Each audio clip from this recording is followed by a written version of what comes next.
someday, baby, you're bound to die.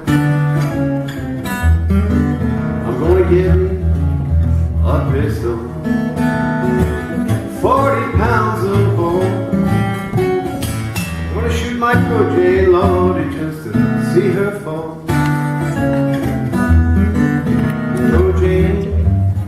Protege, why do you hold your head so high? Someday, baby, you're bound to die.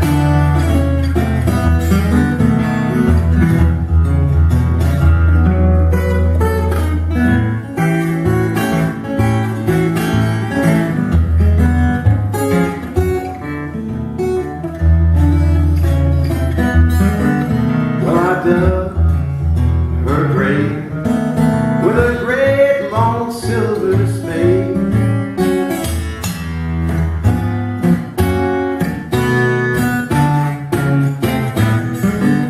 And I lowered her down with a great long golden chain. With every link I would call Miss Crojane's name. Crojane, why do you hold your head so high? You know someday, baby, you're bound to die.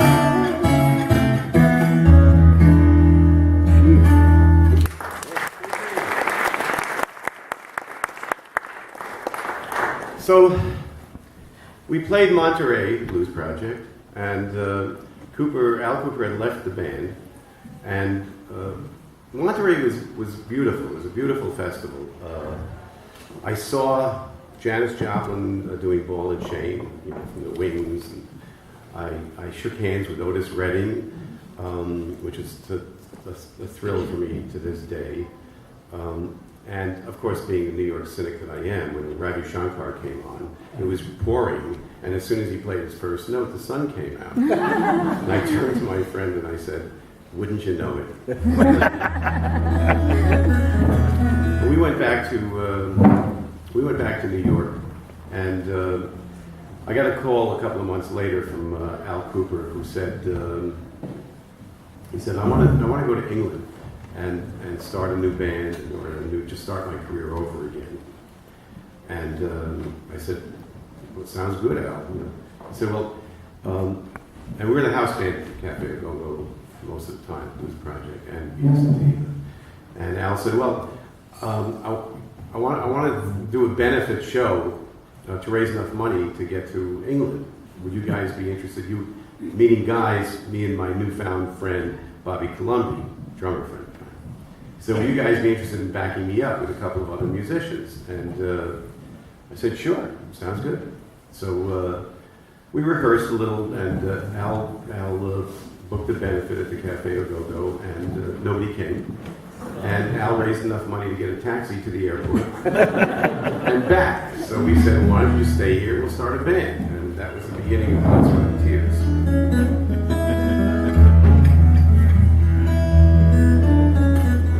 We did our first album in 2 weeks. It was a lot of fun, and I still love the album. A lot of people do, and you can hear the fun that we had in recording it. I sang 2 songs on that record. One was my own, which I will do after this next song, which was written by my old friend, the late Tim Buckley.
fleeting hours. Before he came, I felt him draw near. And as he neared, I felt the ancient fear. He had come to wound my door and cheer. And I waited in my fleeting hours. Tell me stories, I call to the hobo.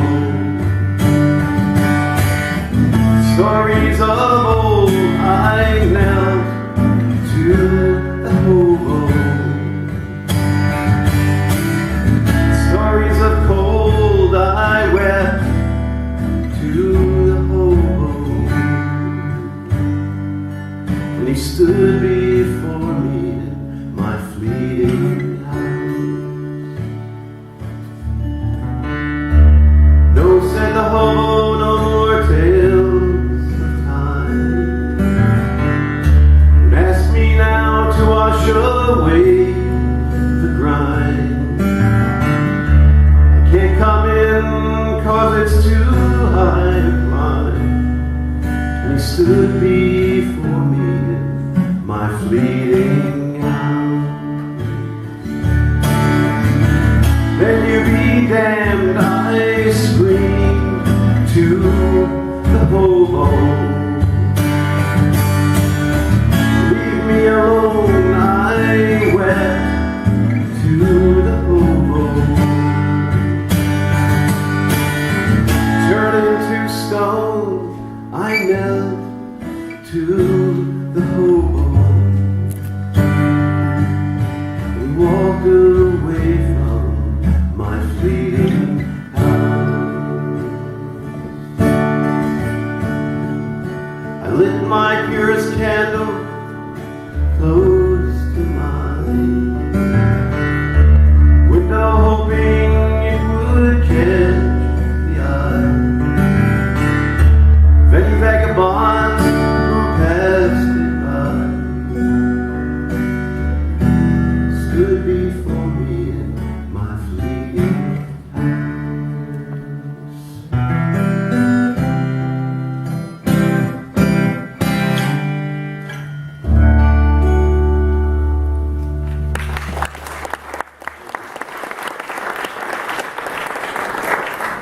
We were, like I said, we're both the Blues Project and the beginning of Blood, Sweat, and Tears, but mainly the Blues Project was the house band at the Cafe Au Go-Go. And I was just talking to somebody about the Cafe Au Go-Go. And the Cafe Au Go-Go was pretty amazing because everybody played there. They were like, the blues bags had like Muddy Waters and B.B. King and Cream would come down. There were shows that had the San Francisco bands, all the San Francisco bands played there, the Dead, Jefferson Airplane. It was just an amazing time. And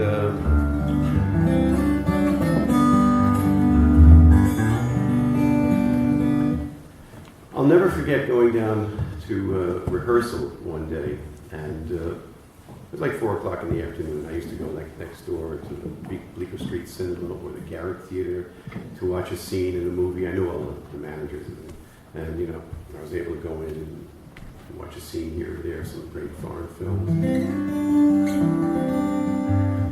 And I came down early one day to the Cafe Au Go-Go, and I had a pee, so I went to the bathroom. Nobody was there. So I go into the bathroom, and I'm standing at the urinal, and I hear the voice of Bobby Kennedy in a stall in the Cafe Au Go-Go on a Thursday afternoon, like 4 o'clock. And I was saying to myself, what the hell is Bobby Kennedy doing here? So I ran out to the Howard Solomon, who owned the Go-Go, and I said, Howard, Bobby Kennedy's in the men's room talking to himself in a stall. And Howard said, no, that's David Fry, your opening act tonight. And I had this horrible thought, because David Fry was an expert. He was known for his Nixon imitation. And I had this horrible thought, what if I went down there and he was practicing both Bobby Kennedy and Richard Nixon in the stall. I'm sure it's Greenwich Village, but come on.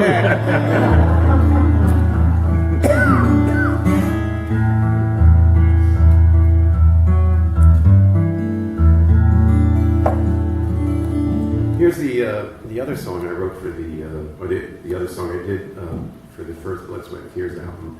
It's called Megan's Gypsy Eyes. It's yet another song that I collected royalties from a woman that walked down on me. Seriously, it wasn't fun. Oh, no wonder.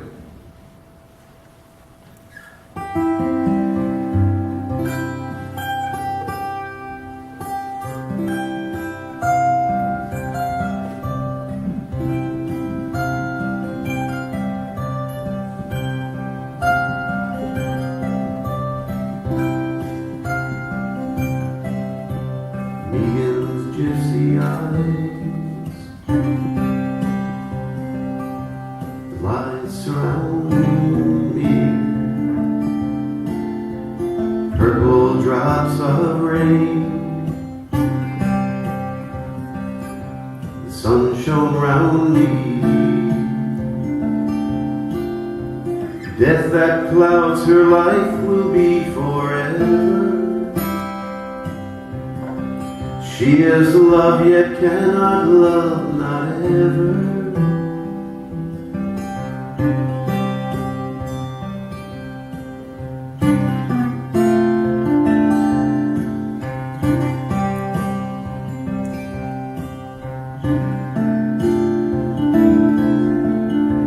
Mystic thoughts of love,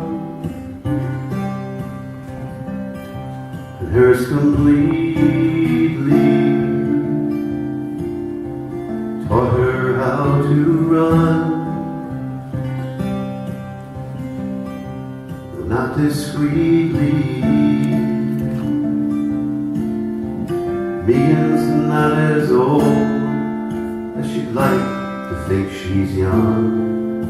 Sophisticated thoughts are fantastic, like the song she had sung. Likes to think she's hung up on herself, and aren't you lucky?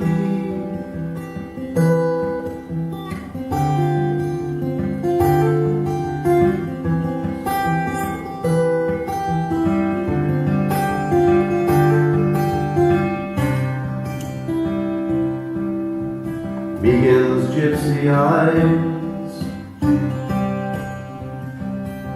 the lights surround me,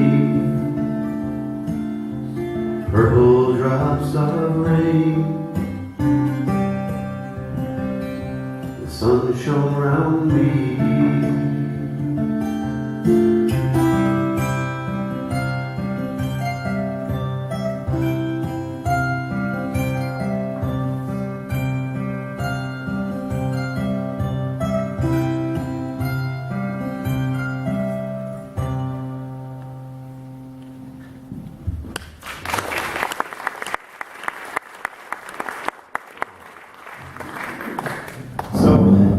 We played a bunch of gigs. We did a promotional tour, and it was a little bit difficult working with Al and myself. I'm sure I had my problems. Al was great. Al Cooper, that is great at self-promotion. It was a perfect example.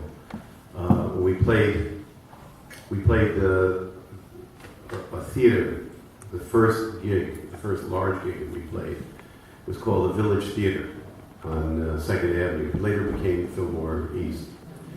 And before that happened, I think we opened for James Cotton or something.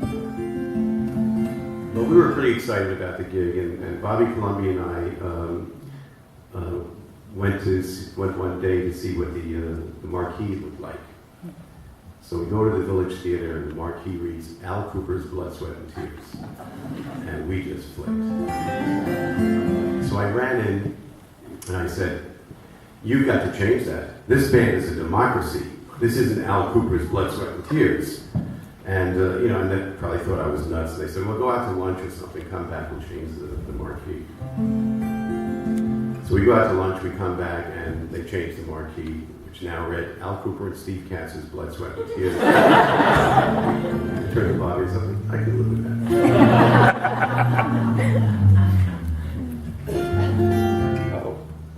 Oh.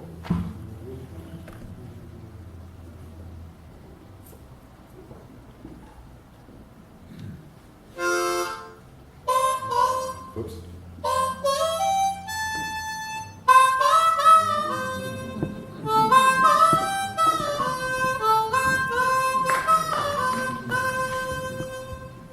I left the rest of the guys at home, so. But there is a great show that's been here. Christine Spiro, fabulous, wonderful people, and they're friends of mine, and we work together. And I love those guys. Anyway, Laura was a friend, and Laura used to call me like there was one. She lived in a little apartment on Riverside Drive uptown. And I'll never forget one morning she called me at like 7 o'clock a.m. and I was just getting home from all of the sleazy rock and roll clubs that I would attend. And she called, I said, hi Laura. She said, it's raining. I said, I know Laura. She said, it's raining and I'm in bed. And it's raining on me. And a leak in her room. I said, well Laura, why don't you get out of bed? Oh, okay. She was just like magical in this very strange way. And then she would rent a limousine and pick me up, and we'd go to White Castle for dinner. That's the kind of, she was just amazing. She was fabulous. So Al Cooper is sort of like, I won't go into the story. It's in the book. There's lots of dirt in my book. Remember that. It'll be out in spring. Lots of dirt. These are things that you'll really want to read about. Really, I mean, I just tear people to pieces. I tell stories that, gossip, secrets, everything. Real dirt. Along with some very, very, like real interesting memoirs kind of things. Anyway, so Al left the band, and we hired another lead singer, unfortunately. I say unfortunately because he was a great singer, and you've heard his voice on all our hit records and stuff like that. But he was a miserable human being, and I don't want to say anything bad about him. But this guy was a real asshole. Anyway, so what we did was. What I wanted to do, after working for a year with David Clayton Thomas, I wanted to, and we all, actually in the band, wanted to just like cut his vocal cords out, put it on a stool every night in front of an audience, and then, put it in a box and have the roadies put it away with the rest of the equipment so we wouldn't have to deal with the human being that was actually behind it. And lots more in the book about this, by the way. Anyway, so we did our second album, and got all these hit records, and my parents started speaking to me again. When I left school, they thought I was ruining my life. They hardly answered the phone. Now my mother calls me and says, we knew you had it in you. We knew all along. Well, yeah, right, that's why you didn't answer the phone for a year. This is my contribution to the second Blood, Sweat, and Tears album. Sometimes in winter, I gaze into the streets, walk through snow and city sleep behind your room.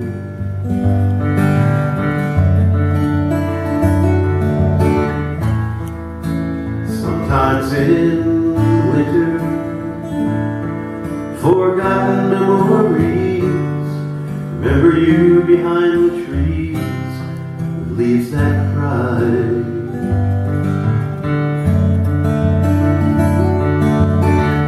By the window once I waited for you, laughing staggering slightly, you would run. Trees alone would shield us in the meadow, making love in the evening sun. Now you're gone, girl, and the lampposts call your name. I can hear them in the spring of frozen rain. Now you're gone, girl, and the time slowed down till dawn. It's a cold room, and the walls ask where you've gone.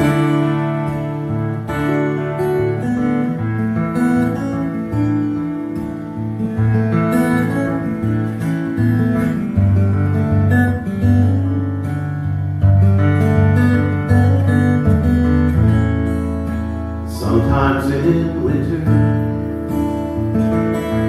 I love you when the good times seem like memories in the spring that never came.